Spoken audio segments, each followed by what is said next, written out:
अपन कटले रही। ये बात सोची सोची जाता जीव। कपड़ा तू पहनी हा चटक पियर रंग के, हथवा में ले ली हा मोबाइल सैमसंग के। कॉल करी हा तेरी बात ढेर होई हो। तुझको ही दुल्हन बनाऊंगा, तुझको ही दुल्हन बनाऊंगा। पर तुम रूठ गए तो दिक्कत हो जाएगी, अगर मैंने मनाया तो मोहब्बत हो जाएगी। कि तुम रूठ गए तो दिक्कत हो जाएगी, अगर मैंने मनाया तो मोहब्बत हो जाएगी। कुछ फासला यूं ही बरकरार रहने दो, तुम जो मर्जी कर लो मगर प्यार। हाँ हाँ यादा में तोहरे जादू बा, चुंबक के जैसन खींचे हो।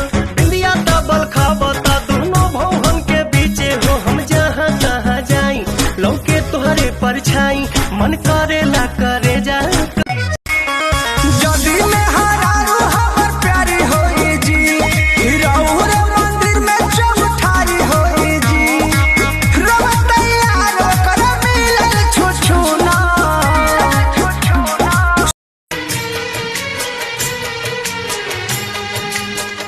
तुम्हें देखे मेरी आँखें,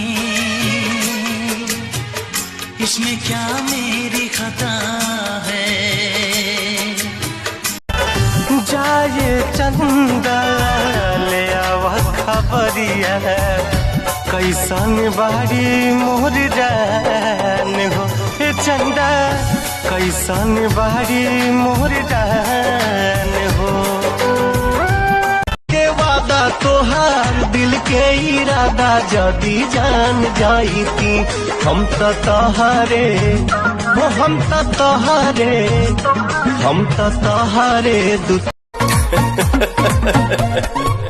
कि हम तो भाई दीवाना गोरे गाल के, बारू पोसन धन बेके विशाल के। बाकी पवन के प्यार तू भूलाइबू। आईने के 100 टुकड़े हमने करके देखे हैं।